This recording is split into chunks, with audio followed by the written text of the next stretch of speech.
బోనాల గురించి ఒక మంచి ఇన్ఫర్మేషన్ ఇచ్చారు మీరు గత వీడియోలో. చాలా అంటే చాలా వాల్యుబుల్ ఇన్ఫర్మేషన్ నిజంగా. మన మన దగ్గరే ఇంత ప్రసిద్ధంగా చేసుకుంటారేమో నేను సుప్రసిద్ధంగా ఇంత విశిష్టత ఉందేమో ఈ పండక్కి అనుకున్నాను. బట్ మీరు చెప్పిన తర్వాత దేశ విదేశాల్లో కూడా ఒకే మెనూని ఫాలో అవుతారు అనే విషయం నిజంగా చాలా ఆనందించదగ్గ విషయం. ఇక బతుకమ్మ, బతుకమ్మ అని దీవిస్తారు అని ఒక నానుడి. అసలు ఏమిటి బతుకమ్మ వెనకాల ఉన్నటువంటి స్టోరీ ఏమిటి? దానికి సంబంధించి వివరణ. బతుకమ్మ బొడ్డెమ్మ అని చెప్పేసి 2 పండగలమ్మ ఇవి. బొడ్డెమ్మ అనేటువంటిది చిన్న పిల్లలది. చిన్న పిల్లల చేత మనకు అదే సమయంలో క్వార్టర్లీ ఎగ్జామ్స్ ఉంటాయి. అయినా కూడా పిల్లలు సాయంత్రం మట్టితో గద్దెలు చేసుకుంటారు. రేగటి మట్టి తీసుకొచ్చేసి గద్దెలు చేసుకొని క్రియేటివిటీ, పిల్లల క్రియేటివిటీకి వదిలేస్తారు. దాంట్లో తల్లిదండ్రులు పెద్దవాళ్ళు ఎవరు ఇన్వాల్వ్ గారు. ఆ గద్దెలు చేసి వాళ్ళకి ఇస్తే వాళ్ళు దాని మీద ముగ్గు పెట్టడం, బొట్లు పెట్టడం, దాన్ని అలంకరించుకుంటారు. తర్వాత పొద్దుట నుండి సాయంత్రం వరకు వాళ్ళకి దొరికినటువంటి పువ్వులన్నీ సేకరించుకుంటారు. అంటే ప్రకృతికి దగ్గరికి వెళ్ళడం. పిల్లలకు ఈ రోజుల్లో అడుగుతున్నారట బియ్యం చెట్లు ఎట్లా ఉంటాయని చెప్పేసి. అందుకని తెలియడం లేదు. దసరా సెలవుల కంటే ముందు వస్తాయి కాబట్టి పిల్లలు గ్రామీణ వాతావరణంలోకి వెళ్ళి అక్కడ ప్రతి గాలి మనకు ఆ చెట్టు గాలి డైరెక్ట్ గా మనకు తగులుతుంది. అందుకని మంచి ఆక్సిజన్ అందుతుంది. దీంట్లో ఆరోగ్య సూత్రాలు ఉన్నాయమ్మా. ఈ పండగలో అనేకమైనటువంటి ఆరోగ్య సూత్రాలు ఉన్నాయి. ఆ రేగటి మట్టిని తీసుకువచ్చేసి మనకు మేరువు పృథ్వీ అని 2 రూపాలలో బొడ్డెమ్మను బతుకమ్మను పూజ చేస్తారు.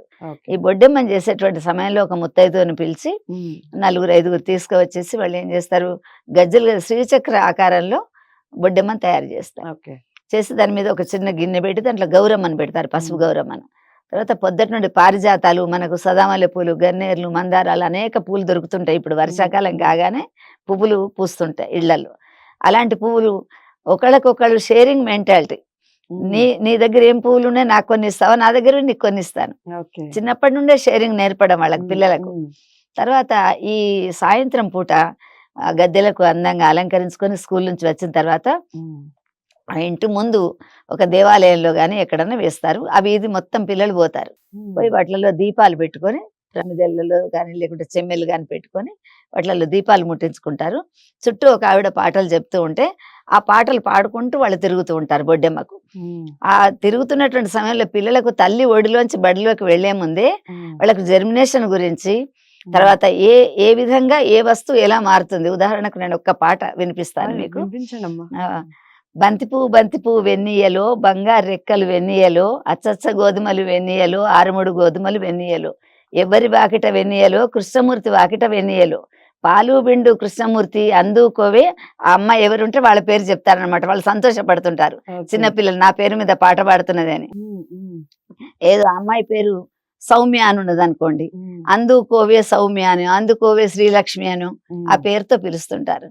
నీ అందెలు మువ్వలు కదలంగా, కాగా పెట్టే శ్రీలక్ష్మిని కాళ్ళ గజ్జలు కదలంగా, తోడు వెయ్యే శ్రీలక్ష్మిని 9 చింగులు కదలంగా, వెన్నాదియ్యే చల్లాజయ్యే శ్రీలక్ష్మిని సందుటి దండలు కదలంగా, వెన్నాదియ్యే శ్రీలక్ష్మిని వేళ్ల ఉంగరాలు కదలంగా. అంటే నెయ్యి ఎట్లా తయారవుతుంది అనేటువంటి ప్రాసెస్ ఒక్కటి తెలుస్తుంది మనకు. ఏ నగ ఎక్కడెక్కడ పెట్టుకోవాలి, ఉంగరాలు ఎక్కడ పెట్టుకోవాలి, నీ సందుటి దండలు కదలంగా సందుటికి పెట్టుకునేటువంటివి ఎట్లా ఉన్నాయి అనేటువంటి తెలుస్తుంది. ఈ 2 తెలిసేటువంటి విధంగా ఆ పిల్లలకు పాట ద్వారా నెయ్యి ఎలా తయారవుతుంది, తల్లి నెయ్యి వేస్తుంది, నెయ్యి పప్పు నెయ్యి అని కలిపెడుతుంది. కానీ నెయ్యి ఎలా వస్తుంది అంటే పాలు కాగబెడుతుంది, తోడు వేస్తుంది, చల్ల చేస్తుంది, వెన్నదీస్తుంది. ఇంత ప్రాసెస్ అయితే గాని వాళ్ళకు తయారవుతుంది అని తెలుస్తుంది. అట్లానే ఎన్ని విత్తులే కాకేరా, 7 విత్తులు కాకేరా, ఎన్ని తీగలు ఎన్ని కాయలు, అది జర్మినేషన్. మళ్ళీ ఎట్లా ఎన్ని పువ్వులు ఎన్ని మొగ్గలు ఎన్ని కాయలు అని చెప్పేసి అంటే, ఓహో కాయ యొక్క వికాసం ఎలా ఉంది, ఎవల్యూషన్ ఆఫ్ ది ఫ్లవర్, అది ఎట్లా వస్తుంది, కాయ ఎలా వస్తుంది అన్నది పిల్లలకు టీచర్ చెప్పే కంటే ముందే తెలుస్తుంది అన్నమాట. ఓహో తీగ వచ్చిన తర్వాత, మొగ్గలు వచ్చిన తర్వాత, పువ్వులు వచ్చాక కాయలు వస్తాయి, తర్వాత పండు అవుతుంది, మళ్ళీ దాంట్లో విత్తనాలు వస్తాయి, ఇట్లా అని చెప్పేసి తెలుసు. అంటే ఇంగ్లీష్ వాళ్ళు వచ్చి ఫ్లవర్ వాజులు పెట్టాకనే మనకు ఫ్లవర్స్ ఇవి తెలియలేదు. మనకు అంతకంటే ముందు కొన్ని 1000 ఏళ్ల ముందు మనకి పండగలు వచ్చేసాయి. అంటే పువ్వుల పండగ బతుకమ్మ గాని బొడ్డెమ్మ గాని పువ్వుల పండగ. తర్వాత అమ్మవారికి పసుపు కుంకుమ పిల్లల చేత వేయించడం, తర్వాత తను పెద్దగైనాక కూడా సౌభాగ్యవతిలాగా చక్కగా ఉండాలి, సంతానవతిలాగా ఉండాలి. తర్వాత పాటలు ఒకళ్ళు చెప్తుంటే వినాలి, మాటలు టీచర్ చెప్తుంటే వీళ్ళు మాట్లాడడం కాకుండా ఎవరైనా చెప్తున్న మాటలు వినాలి అనేటువంటివన్నీ కూడా తెలుస్తుంది. అది వింటేనే మళ్ళీ ఆ మాటను వాళ్ళు అందుకొని పాడుతూ ఉంటారు. అట్లా అందరి పేరు మీద గోల్కొండ పట్నం పోదామా, గొలుసుల గొళ్ళెం తెద్దామా, ఎవరి మెళ్ళో వేద్దామా అని అట్లా, తర్వాత రూపాయి వలవల వేద్దామా అని చెప్పేసి అట్లా పాటలు పాడుతూ పిల్లల పేర్ల మీద పాడుతుంటారు. ఆ పిల్లలు కూడా సంతోషపడుతుంటారు. పిల్లలు చిన్న పిల్లలైతే వాళ్ళని ఎత్తుకొని కూడా తల్లులు కూడా దాని చుట్టూ తిరుగుతారు, ఒక 5 చుట్లన్నా తిరగాలి అని చెప్పేసి. అట్లా 7 రోజులు అయిన తర్వాత ఇళ్లలోంచి పప్పు బియ్యం అన్ని కొన్ని తీసుకొచ్చేసి అందరు కలుసుకొని సీదా అంటారు దాన్ని, అంతా తీసుకొచ్చేసి కలిసి వండుకొని ఆ బొడ్డెమ్మను సాయంత్రం పూట మేళతాళాలతో తీసుకొని వెళ్ళి చెరువులో దాన్ని నిమజ్జనం చేస్తారు. అది చిన్న పిల్లలు గణపతులు కాగానే అదే మంటపంలో మళ్ళీ బొడ్డెమ్మలు స్టార్ట్ చేస్తారు. అది మగవాళ్ళది అయిపోయింది, పిల్లలది అయిపోయింది, మగ పిల్లలది ఆడపిల్లలు మొదలు పెట్టుకుంటారు. సో చాలా చక్కగా అసలు బతుకమ్మని ఇలా 2 రకాలుగా చేస్తారు అనేది కూడా చాలా మంది. బొడ్డెమ్మ ఫస్ట్ అమ్మ, తర్వాత బతుకమ్మ. ఇక బతుకమ్మ ఏమిటి, దాని వెనకాల ఉన్నటువంటి స్టోరీ ఏమిటి, అలాగే ఈ బతుకమ్మని ఎవరు చేసుకోవాలి, ఎవరు చేసుకుంటే అసలు శుభం కలుగుతుంది ఇంటికి? ఓకే, ఇది చిన్న పెద్ద అనేటువంటిది లేకుండా ముసలి ముతక అందరు కూడా చక్కగా ఎప్పుడు తయారు కాని వాళ్ళు కూడా, పెద్ద మనుషులు కూడా మనకి వరంగల్ పద్మాక్షి గుడి, భద్రకాళి గుడి దగ్గరికి వెళితే పెద్ద పెద్ద వాళ్ళు చక్కగా నగలు చీరలు అన్ని తీసుకొని లోపల ఎక్కడో ఉంటాయి. అవి కట్టుకోలేనటువంటి పెద్ద మనుషులు అయినా కూడా తీసుకొని వాటిని కట్టుకొని చక్కగా అలంకరించుకొని లక్షణం అంటారు. మేము పోకుంటే బతికుండి బతుకమ్మ దగ్గరికి పోకుంటే లక్షణం అని చెప్పేసి అంటారు. ధర్మాంగదుడు అనేటువంటి ఒక రాజు ఉండే, ఆ రాజుకు అనేక మంది కుమారులు పుట్టారు. వాళ్ళందరూ యుద్ధానికి పోయి అనుకోకుండా యుద్ధంలో చనిపోయినారు. ఆయన భార్య సత్యవతి, వాళ్ళిద్దరూ ఇంకా పిల్లలు చనిపోయారు, రాజ్యం అంతా శత్రువులు తీసుకున్నారు, మనం ఏం చేద్దామని చెప్పేసి అడవికి వెళ్ళిపోతారు. వెళ్ళిపోయి అక్కడ తపస్సు చేసుకుంటూ ఒక దొరికినటువంటి అడవి పూలు ఏవి దొరికితే వాటిని తీసుకువచ్చేసి ఒక రాయికి పెట్టుకుంటూ అక్కడ వాళ్ళు పూజ చేసుకుంటూ ఏడుస్తూ ఉంటారు. ఉండేసరికి అమ్మవారికి తన యొక్క ఉనికిని అప్పుడప్పుడు కూడా భగవంతుడు చూపెట్టాలి అని ఏదో రూపాల్లో వస్తుంటాడు.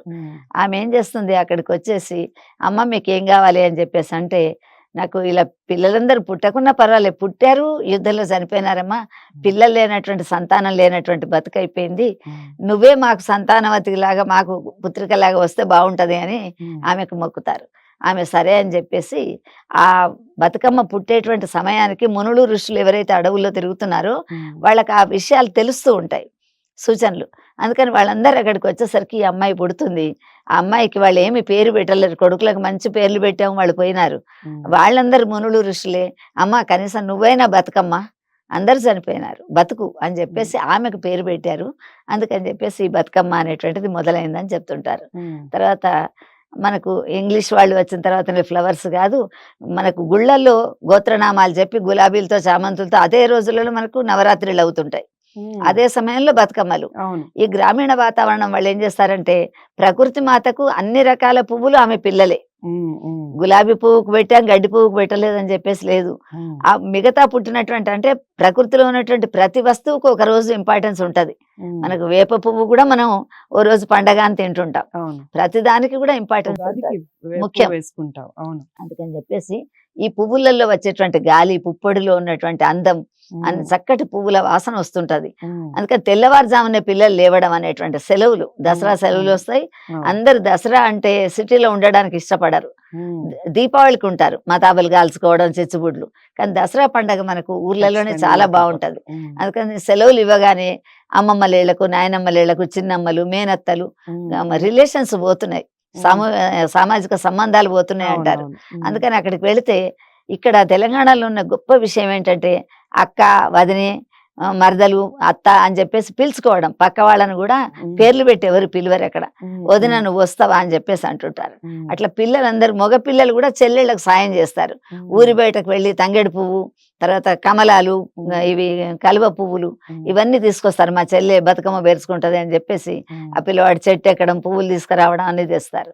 నీ దగ్గర ఈ పువ్వులు దొరికినాయి, కట్ల పూలు దొరికినాయి, పొట్ల పూలు దొరికినాయి, ఒక్కొక్కళ్ళు అడుక్కుంటూ వసారాలో కూర్చొని మధ్యాహ్నం అన్ని బతుకమ్మలు చక్కగా పేరుస్తారు.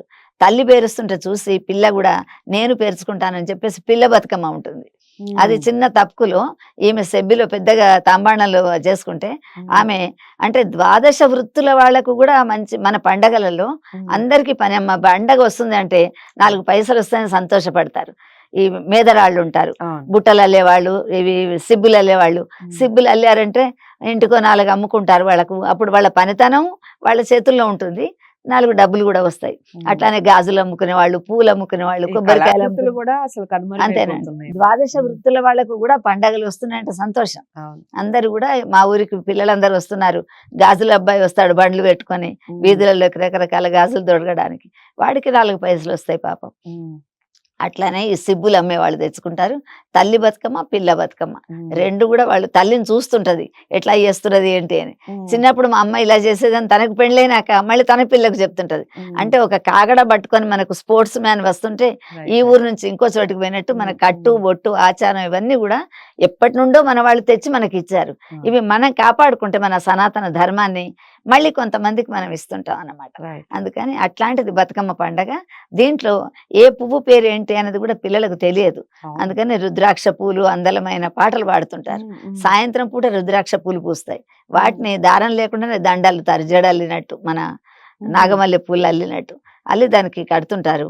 అందరు తెచ్చిన పువ్వులన్నీ కూడా ఆ బతుకమ్మలు పేర్చుకుంటుంటారు. వాటికి ఒక్కొక్కళ్ళ వీధిలో ఆ బతుకమ్మలు పెట్టుకొని వాయనాలు చేసుకుంటారు. ఒక రోజు ఒక్కొక్క వాయనం అని చెప్పేసి ఉంటుంది.